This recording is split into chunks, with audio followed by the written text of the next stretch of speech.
Hello বন্ধুরা, আপনারা কেমন আছেন? আপনারা নিশ্চয়ই ভালো আছেন এবং আপনাদের বাগানের গাছগুলো ভীষণ ভালো আছে। আমরাও ভালো আছি এবং আমাদের বাগানের গাছগুলো ভালো আছে। আমরা দেখছেন দেবারতী চন্দ্র চ্যানেল।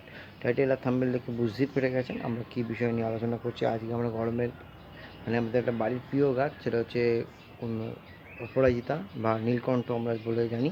এবং এই অপরাজিতা বা নীলকণ্ঠ ফুলে গাছে প্রচুর পরিমাণে ফুল আনতে গেলে আমাদের এই গরমে আমরা কি খাবার দেবো, কি পরিচর্যা করব, সমস্ত কিছু ডিটেলসে আমরা আলোচনা করছি।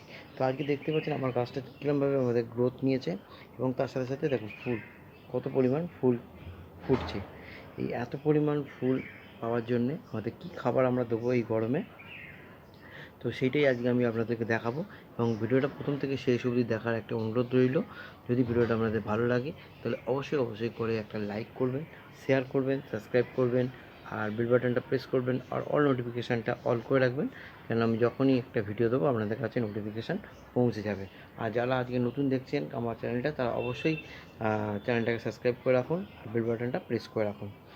তো আজকে আমি কী খাবার বা কী পরিচর্যা করবো, এই সময় আমাদের একটা করতে হবে কি, সব সময় এই গাছের মাটি একদম ওয়েল ড্রেনেজ মাটি বানাতে হবে আমাদের। যারা নতুন লাগাচ্ছেন তাদের জন্য বলছি, যারা পুরনো করছেন তারা তো জানেনই কীরকম মাটি বানাতে হবে। এই গাছের জন্য মাটি একটা খুব সুন্দরভাবে আপনাকে ওয়েল ড্রেনেজ মাটি বানাতে হবে। সেটা হচ্ছে 50% গার্ডেন সয়েল নেবেন, 30% নেবেন আপনি হচ্ছে ভার্মি কম্পোস্ট, আর 20% বালি। এই দিয়ে যদি আপনি মাটিটা তৈরি করেন তাহলে আপনার ওয়েল ড্রেনেজ একটা মাটি তৈরি হবে। আর এরকম মাটিতে যদি আপনি গাছ লাগান তাহলে গাছের গ্রোথ যেমন হবে, সুন্দর হবে গাছের হেলথ। তো এই টোটাল এবার হচ্ছে কী খাবার দেবো আমরা। তো কী খাবারটা আমরা, তো যখন মাটি তৈরি করবো তার সঙ্গে আমরা কোনো রকম খাবার কিন্তু আমরা এর মধ্যে দেবো না। গাছ প্রতিস্থাপনের মিনিমাম 20 থেকে 25 দিন বা 1 মাস পর আমরা গাছে খাবার প্রয়োগ করতে পারি, সেটা হচ্ছে মাটিতে। আর লিকুইড খাবার আপনি দিতেই পারেন, কিন্তু আমার অনেক লিকুইড খাবারই আছে, আপনারা দেখে নিতে পারেন। যদি লিকুইড খাবার যদি গাছে দেন তো তাতে আরও বেশি হেলদি হবে, কেননা লিকুইড খাবার গাছ কিন্তু খুব তাড়াতাড়ি অ্যাবজর্ব করে নেয়। তো আজকে আমি লিকুইড খাবার দিচ্ছি না, কেননা আমি 15 দিন লিকুইড খাবার, মানে 15 দিন অন্তর যে খাবারগুলো আমি প্রদান করি, 15 দিনে আমি যখন আমার বাগানের সমস্ত গাছকে যে খাবারটা, লিকুইড খাবারটা প্রদান করি, সেটাও কিন্তু আমি অপরাজিতা গাছ বা নীলকণ্ঠ গাছেও কিন্তু আমি প্রয়োগ করি। তো আজকে আমি একটা মাটিতে খাবার দেবো। তো সেই মাটিতে কী খাবার দেবো সেটা হচ্ছে 15 দিনে গ্যাপে। তো এবার আরেকটা হচ্ছে, এই সময় আপনাকে কিন্তু গাছকে, এই গরমের সময় আপনাকে গাছকে সকাল বিকেল কিন্তু ঠান্ডা জলে একটা স্প্রে করতে হবে। যদি আপনি সকাল বিকেল ঠান্ডা জলে স্প্রে করেন তাহলে আপনার গাছের পাতা কিন্তু এত সুন্দর হবে। গাছের পাতাই বলে দেবে আপনার গাছ কতটা হেলদি আছে। দেখতেই পাচ্ছেন কোনো হলুদ হলুদ পাতা নেই, কোনো রকম পাতা কুঁকড়ে নেই, মানে গাছ পুরো একদম সুন্দরভাবে বেড়ে উঠেছে। আর একটা যদি সুন্দর মাচা তৈরি করে দিতে পারেন তাহলে তো কোনো কথাই নেই। তো চলুন আজকে আমি দেখে নেবো কী খাবারটা দিচ্ছি এই সময় দাঁড়িয়ে। তো 15 দিন অন্তর আপনি লিকুইড খাবার দিন, আর 15 দিনের মাথায় একটা মাটিতে আপনি এটা খাবার দিতে পারেন। আর অবশ্যই একটা অনুখাদ্য আপনাকে স্প্রে করতে হবে, সেটা আপনার কাছে যার কাছে যেরকম আছে। তো আপনারা সেরকম, যার কাছে যেরকম আছে সে সেরকমভাবেই স্প্রে করবেন। যদি বায়োভিটেক্স থাকে বায়োভিটেক্স, বা অন্য কার কাছে, আমি বায়োভিটেক্স ইউজ করছি, আমার খুব ভালো রেজাল্ট দেয়। তো তার জন্য আমি বায়োভিটেক্সটা আপনাকে আমি ব্যবহার করলাম। যদি আপনাদের কাছে না থাকে, যদি আপনাদের কাছে অন্য কোনো প্রোডাক্ট থাকে, সেটাও আপনি কিন্তু দিতে পারেন। তো চলুন দেখে নিই এবার কী খাবার আমার মাটিতে প্রয়োগ করছি। মাটিতে খাবার প্রয়োগ করার আগে আমাদের করতে হবে কি, এই যে চারদিকে মাটিটা আমাদের খুব সুন্দর করে একটুখানি খুঁড়ে নিতে হবে। একদম খুঁড়ে নিয়ে আমি একদম এরকম যে একটা মাচা বানিয়েছিলাম, তো এরকমভাবে আপনাকে পুরো মাটিটা চারদিক দিয়ে এরকমভাবে খুঁড়ে আপনাকে একটা নালা মতো তৈরি করে নিতে হবে। দেখছেন আমার একদম ওয়েল ড্রেনেজ মাটি। আর আমি একটা করি কি, মাঝে 15 দিন অন্তর বা 20 দিন অন্তর আমি করি, ওই যে আমাদের ডিমের খোলা আমরা থাকে আমাদের কাছে, যেটা এক্সেল বলি আমরা, আমরা যে ডিম বাড়িতে খাই, সেই ডিমের খোলাটা আমরা করি কি এর মধ্যে আমি দিয়ে দিই। তাতে কী হয়, তো গাছে যে ক্যালসিয়ামের যেটা ভাবটা থাকে সেটাও কিন্তু কমে যায়, যাতে ক্যালসিয়ামের অভাবটা না হয়। তো এইরকমভাবে একদম সুন্দর ওয়েল ড্রেনেজ মাটি আপনি একদম বানিয়ে নেবেন, যেরকম মাটি বললাম। তারপর আমরা এরকমভাবে নালা মতন একটা তৈরি করে নেব। তো এইবার আমরা করবো কি, এই গাছটা খাবারটা আমরা কী দিচ্ছি, খাবারটা বলতে এই দেখুন কী কী রেখেছি আমি। প্রথমে যদি আমি এদিক থেকে শুরু করি, এটা নিচে হচ্ছে সিং ছাঁচা। তো আপনি যান খাবার নেবেন না কেন, নেবেন 1 চামচ 8 থেকে 10 ইঞ্চি টবের জন্যে। তো এইখানে রেখেছি আমি সিং চাঁচা। তারপর একটা রেখেছি হচ্ছে লেদার মিল। আপনাদের কাছে এইটা যদি আপনারা কেউ ম্যানেজ করতে পারেন তো দেবেন, যদি না থাকে কোনো দরকার নেই, মানে দিতেই হবে তার কোনো মানে নেই, নাও দিতে পারে। যদি থাকে তো অবশ্যই দেবেন।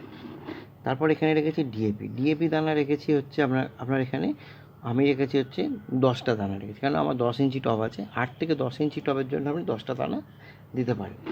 তো তারপর রেখেছি হচ্ছে হাড় গুঁড়ো। হাড় গুঁড়ো নেবেন 1 চামচ, যাই নেবেন না কেন নেবেন 1 চামচ। এখানে রেখেছি হচ্ছে ম্যাগনেসিয়াম সালফেট। ম্যাগনেসিয়াম সালফেট তো জানেন কী কাজ করে, পাতার সবুজ ভাবকে ফিরিয়ে আনবে, পাতায় কোনো রকম দাগ ছোপ করতে দেবে না, গাছের হেলদি রাখবে গাছকে। তো ম্যাগনেসিয়াম সালফেট দেবেন 1 চামচ। এখানে রেখেছি মিডোটে পটাশ। মিডোটে পটাশ নেবেন হচ্ছে 1 চামচ। যদি আমাদের কাছে এসওপি থাকে, এটা এমওপি, যদি এসওপি থাকে সেটাও আমরা দিতে পারি, সেটাও নেবেন 1 চামচ, যেটা আমরা 0050 হিসেবে বাজারে দিকে থাকি। তো তারপরে রেখেছি হচ্ছে নিমখোল। নিমখোল নেবেন 1 চামচ। এইখানে রেখেছি হচ্ছে আমি বাদাম খোল রেখেছি, কেন গরমকাল তো আমি চাই না যে সর্ষে খোল দিয়ে, সর্ষে খোলে প্রচণ্ড পরিমাণে হিট হয়। তো আমরা যদি সর্ষে খোল থাকে, তো বাদাম খোল যদি না থাকে তো আপনি সর্ষে খোল দিতে পারেন, কোনো অসুবিধা নেই, কিন্তু পরিমাণটা একটু কমিয়ে দেবেন। আমি এখানে রেখেছি 1 চামচ বাদাম খোল, আপনারা দেবেন হাফ চামচ সর্ষের খোল। তো এই হচ্ছে টোটাল উপাদান। এই টোটাল উপাদানটা আমরা সুন্দর করে একে অপরের সঙ্গে মিশিয়ে নেব একটা 8 থেকে 10 ইঞ্চি টবের জন্য। এই খাবারটা আমরা 15 দিনে গ্যাপে দেবো।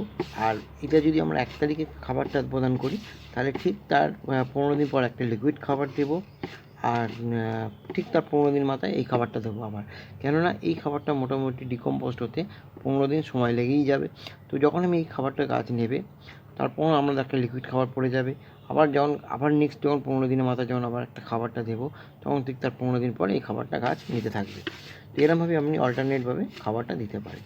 আর সকাল বিকেল যেটা বললাম, গাছকে অবশ্যই এখন যা গরম, আপনাকে চান একটু করাতেই হবে।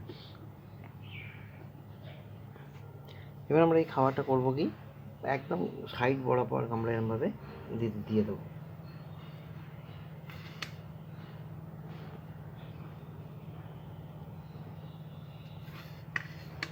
সুন্দর করে সাইড বরাবর একদম এরকম খাবারটা আপনারা দিয়ে দেবেন। সাইড বরাবর একদম এরকম খাবারটা আপনারা দিয়ে দেবেন।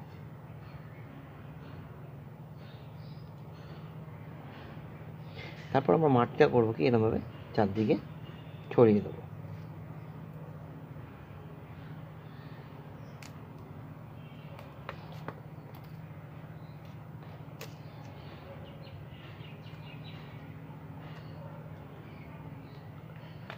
আর খাবার দেওয়ার পর দিতে হবে জল।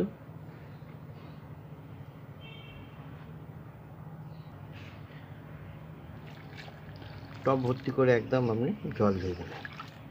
তো চলুন এইভাবেই আমরা পরিচর্যা করতে থাকুন, তাহলে আপনাদের গাছও কিন্তু প্রচুর পরিমাণে ফুল ফুটবে, যেমন আমার গাছে তো ফুটেইছে।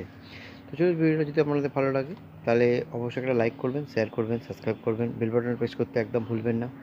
আর যদি কোনো রকম প্রশ্ন থাকে তো অবশ্যই আমাকে কমেন্ট করবেন, তার উত্তর আমি দিয়ে দেবো। তো চলুন আজকে এই অবধি, ভালো থাকুন, সুস্থ থাকুন, আর দেখতে থাকুন দেবরতী চন্দ্র চ্যানেল।